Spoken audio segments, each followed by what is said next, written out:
Un fuerte estruendo y una pared blanca se precipitó hacia abajo. Tenían menos de 3 segundos. Constantín, de 20 años, el más inexperto del grupo, fue el único que logró reaccionar. Y fue él quien luego desenterró a los demás con sus propias manos. Esta tragedia ocurrió en 2021 en el monte Munkusardik. Pero para entender cómo sucedió todo, hay que empezar desde lejos. Mayo de 2021.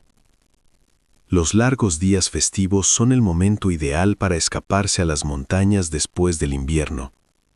Cierto es que 4 días de fiesta no bastan para una expedición seria, por lo que los turistas eligen rutas más cortas. El Munkusardik es perfecto para ello. Un día de viaje de ida, un día para el ascenso y otro día de preparación o para subir a una cima vecina. Unas palabras sobre la montaña misma. El Munkusardik es el punto más alto de los montes Sayanes, con 3.491 metros sobre el nivel del mar. Su nombre se traduce como cumbre pelada y eterna.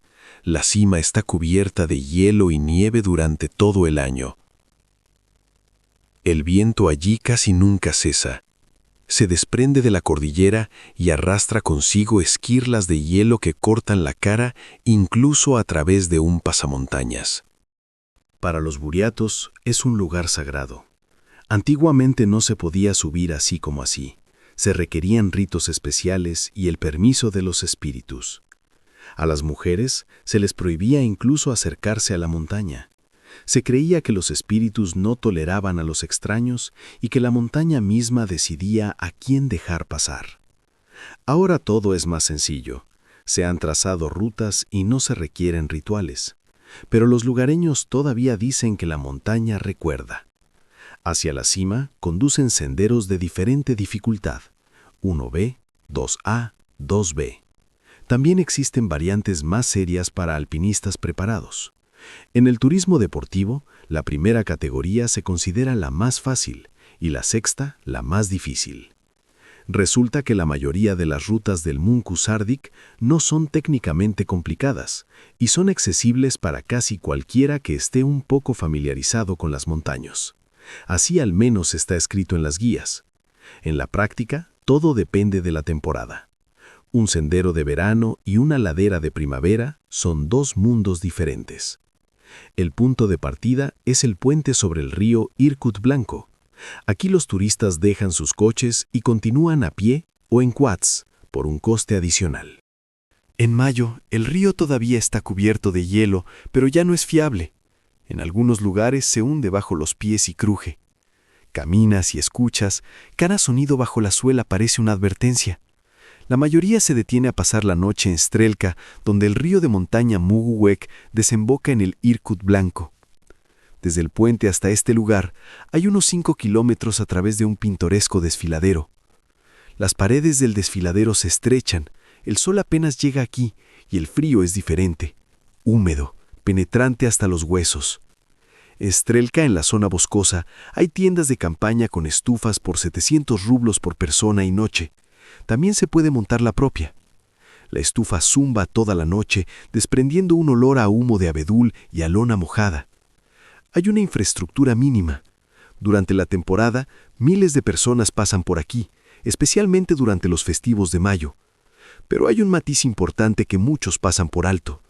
Una ruta de primera o segunda categoría en verano y la misma ruta en primavera son 2 historias diferentes. En primavera se añade el deshielo, el peligro de avalanchas y la inestabilidad general de las laderas. La nieve se derrite durante el día con el sol y por la noche se congela formando una costra. Debajo de esta costra hay una masa suelta y húmeda que puede deslizarse en cualquier momento. La ruta se vuelve considerablemente más difícil. Y no todos lo tienen en cuenta. Miran la categoría, leen los informes y piensan que todo está bajo control. Ahora, a la historia en sí. A principios de mayo, un grupo del club de turismo Firn de Zelenograd emprende una ruta de segunda categoría de dificultad. Se prepararon con antelación. La expedición se anunció el 16 de abril y la ruta fue registrada con los rescatistas. Todo según las reglas. Las mochilas estaban hechas, el equipo revisado y cada uno conocía su papel en la cordada. El grupo estaba formado por 5 personas. El mayor era Vladimir Marchin, líder del club y el turista más experimentado del equipo. Tenía 50 años. A sus espaldas decenas de rutas, el Elbrus, ascensos invernales en condiciones en las que el termómetro bajaba de los 30 grados bajo cero. Era de los que están acostumbrados a confiar en su instinto y en sus manos. Sin embargo, formalmente, el líder de la expedición fue designado su hijo Vitali. 19 años, joven, pero ya con una experiencia considerable. El padre quería transferirle la responsabilidad, hacerle sentir lo que era guiar a un grupo. Con ellos iban Alexei Ivanov e Ilya Tibeikin, compañeros de Vladimir en la planta electroquímica. Para ellos tampoco era la primera salida. Hombres acostumbrados a trabajar con las manos, a la disciplina, ya que en una situación crítica hay que actuar, no deliberar. Vladimir y su hijo Vitali ya habían estado en el Munkus Ardik, lo que les valió el 2º grado deportivo. En invierno, Vladimir, Vitali y Alexei completaron juntos una ruta de 2ª categoría en la zona de Tunkinskiegolsi, en condiciones de frío anómalo y vientos fortísimos. La temperatura descendió tanto que el metal de los mosquetones quemaba los dedos incluso a través de los guantes. El viento golpeaba la cara con tal fuerza que tenían que caminar inclinados hacia adelante, casi a ciegas. Esto es lo que Vladimir escribió al respecto en su informe. Las pequeñas congelaciones en las partes expuestas de la cara no impidieron en absoluto disfrutar de las impresionantes vistas. Un excelente estado de ánimo y vigor acompañaron al equipo durante toda la ruta. Él sabía cómo hacerlo, convertir una prueba en una aventura, ver la belleza donde otros solo ven sufrimiento. El único relativamente novato era Konstantin Volkov, 20 años, con algunas excursiones a sus espaldas, pero nada comparable a la experiencia de los mayores. Los admiraba y confiaba plenamente en ellos. Cuando vas con gente que ha estado en el Elbrus, que ha completado rutas invernales con un frío anómalo, parece que nada puede pasarles, saben lo que hacen, lo tienen todo previsto. Aproximadamente por la misma época, Andrei Sakhalkin cruzó por primera vez ese mismo paso de montaña. Estas son sus palabras sobre el estado de la montaña. La ruta no es difícil, la suben tanto mujeres como personas mayores. Siempre hay mucha gente allí, miles de personas. El tiempo es cambiante, puede soplar un viento salvaje durante mediodía y luego salir el sol. Es imposible de predecir. Pero en la cima el viento siempre es fuerte. Es como si la montaña respirara y su aliento te derriba. El 2 de mayo de 2021, el grupo sale a la ruta. La mañana era clara pero fría. La nieve crujía bajo los pies, ese sonido especial que se produce cuando la temperatura está cerca de cero o ligeramente por debajo. Caminaban por el desfiladero, pasando junto a cascadas heladas y salientes rocosos cubiertos de escarcha. Las mochilas pesaban sobre los hombros como de costumbre. Los bastones de trekking se clavaban rítmicamente en la nieve. Delante, una ladera que ya conocían, una ruta familiar, una montaña familiar. Al atardecer, llegaron al pie del paso Gorelov, 10 horas abriendo huella en nieve profunda. Las piernas zumbaban, la sangre martillaba en las sienes, la respiración se había convertido desde hacía tiempo en un ritmo ronco. La nieve fresca se hundía bajo el peso, cada paso requería un esfuerzo. Sacar la pierna, moverla, volver a hundirse. Esto agota no solo el cuerpo, la cabeza también se cansa, la atención se dispersa. Empiezas a pensar solo en una cosa: llegar, montar el campamento, quitarte la mochila, entrar en calor. Eran alrededor de las 6:30 de la tarde. El sol ya se estaba poniendo. Las sombras sobre la nieve se habían vuelto largas y azules. La temperatura comenzó a bajar. Se encontraban a unos 300 metros de su objetivo intermedio. El 3 de mayo, los rescatistas reciben un mensaje. Ha habido una avalancha en el paso Gorelov. En esa zona se encontraba un grupo registrado de 5 personas. La persona que llamó hablaba de forma entrecortada, con la voz quebrada. La comunicación en las montañas es mala. Las palabras desaparecían y volvían en fragmentos. Explicó que había logrado salir por sí mismo y desenterrar a 2 compañeros. Uno de ellos, el líder del grupo, ya estaba muerto. ¿Dónde estaban los otros 2 y qué había sido de ellos en ese momento se desconocía? Noche. Frío. En algún lugar bajo la nieve, quizás todavía había gente viva. O quizás ya no. Debido al mal tiempo y a la oscuridad que se cernía, los rescatistas no volaron al lugar hasta la mañana siguiente. Buscar en las montañas de noche no tiene sentido y es peligroso. Un paso en falso y los propios rescatistas podrían quedar bajo una avalancha. Por la mañana, el helicóptero se elevó hacia un cielo gris y se dirigió al paso. Allí encontraron los cuerpos de otros 2 fallecidos, a 10 metros del primero. Padre e hijo. A 10 metros uno del otro. El resultado, de los 5, 3 no sobrevivieron. ¿Qué sucedió realmente en la ladera? El turista Grigori Gabriov, que ese día estaba en el campamento base y también planeaba el ascenso, lo describe así.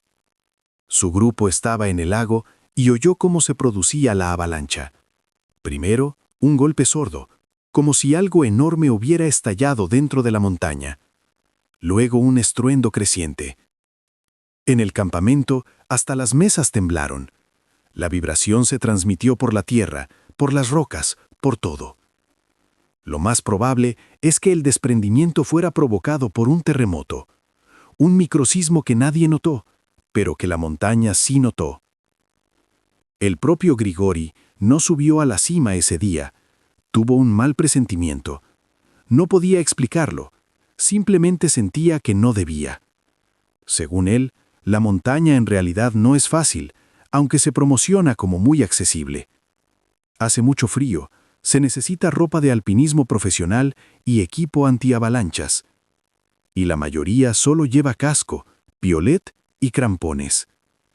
La gente va como si fuera un paseo.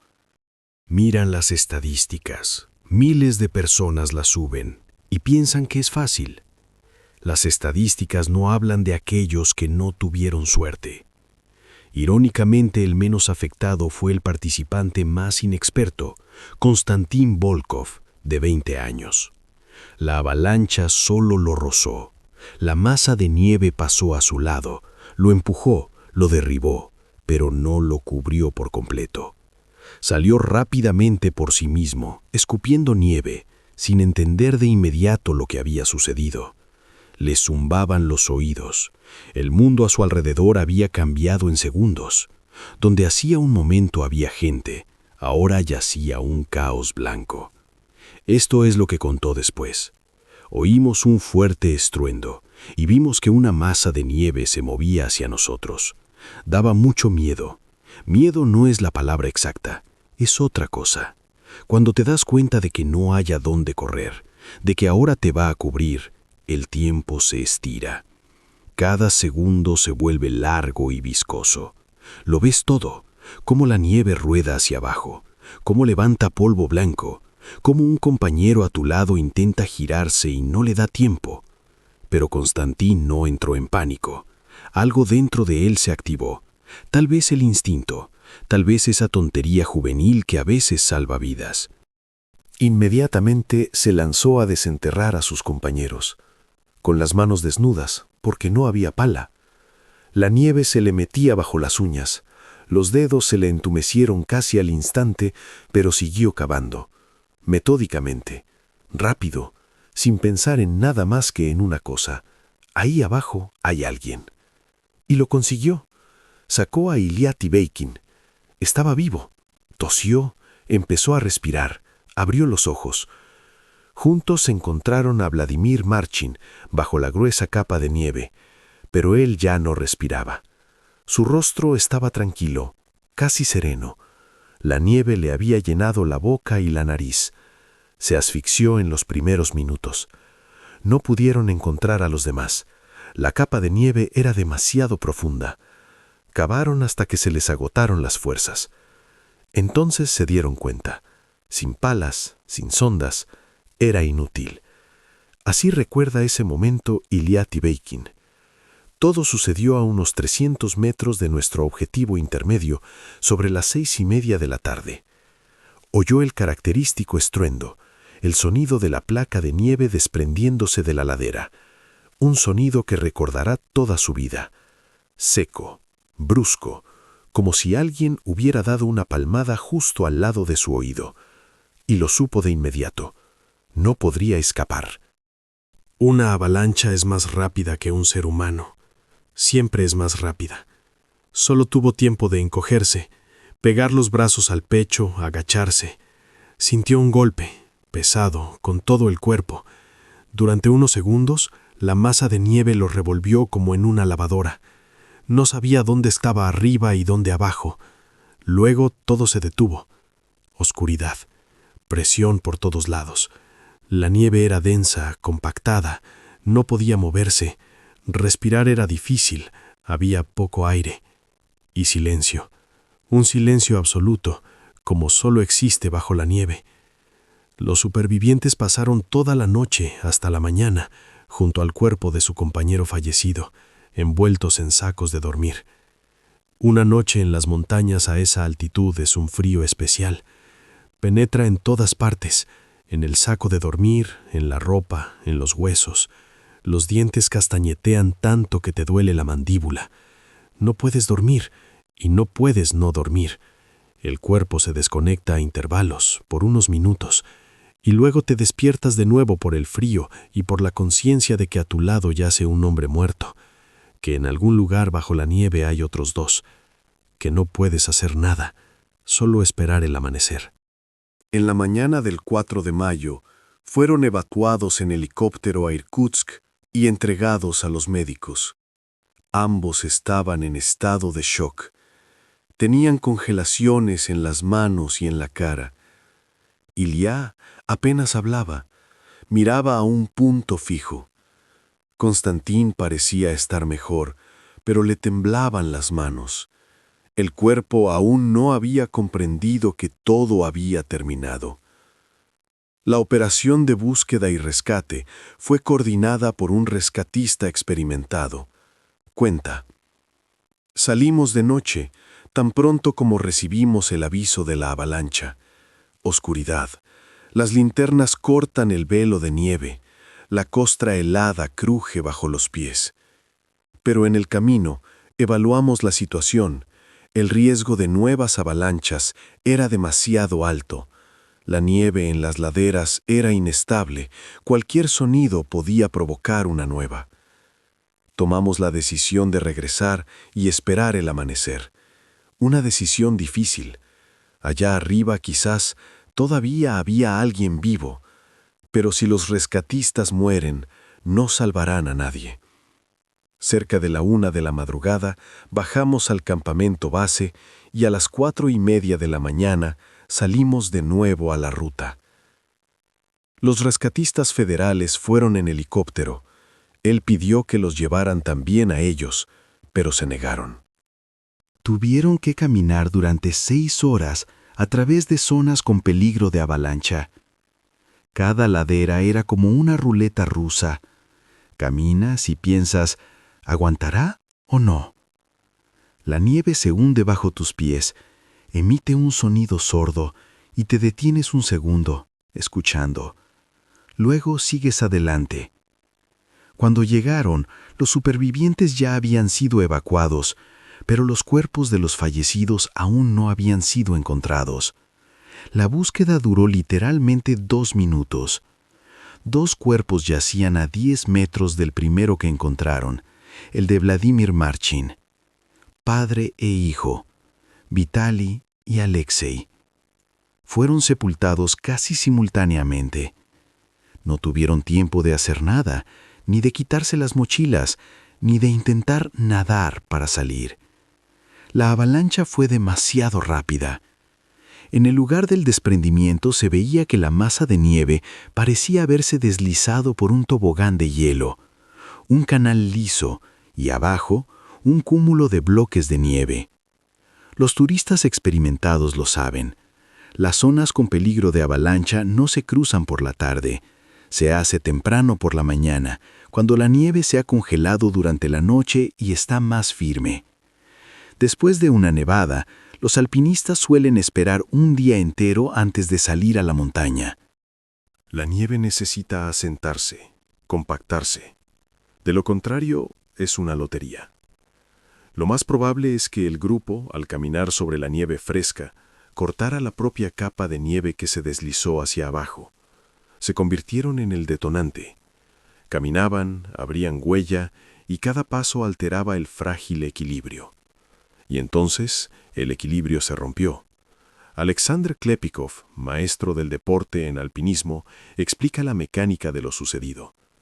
Cuando sobre la nieve vieja cae nieve fresca que no ha tenido tiempo de compactarse, se forma una delgada capa resbaladiza entre ambas. La nieve vieja es densa, la nueva suelta. No se adhieren entre sí. Y si además hay transporte de nieve por el viento acumula nieve fresca en la ladera y la capa crece, el riesgo de avalancha aumenta exponencialmente. Una semana antes de la tragedia, en los Sayanes se había formado una situación extremadamente peligrosa. Muchas precipitaciones y viento fuerte. Las condiciones ideales para una avalancha. El propio Klepikov estaba allí en un campamento de alpinismo y lo suspendió 3 días antes debido al tiempo. Miraba las laderas y lo veía. Era una bomba de relojería. En su opinión, el líder del grupo subestimó un poco la situación. Salieron del puente y pasaron 10 horas abriendo huella en nieve profunda hasta llegar al pie del paso. Llegaron allí a las 6:30 de la tarde, cansados, agotados, con un solo pensamiento: llegar. Si se hubieran detenido un poco antes, hubieran pasado la noche y salido por la mañana sobre la nieve helada, quizás la tragedia se habría evitado. Quizás. En las montañas nunca hay garantías. Los especialistas están seguros.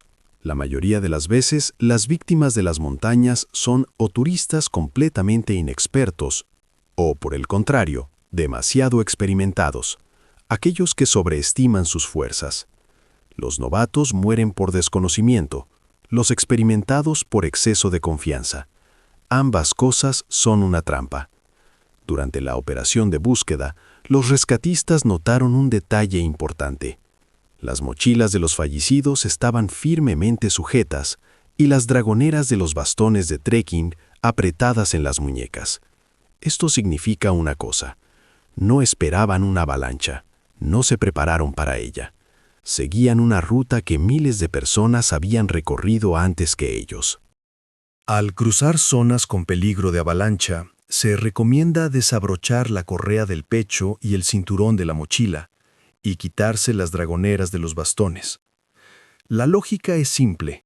Si te atrapa una avalancha, te deshaces rápidamente del equipo e intentas nadar para salir de la masa de nieve.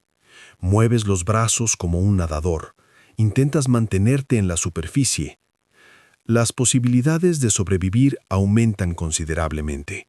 Pero para eso hay que pensar en la avalancha de antemano, y ellos no lo hicieron.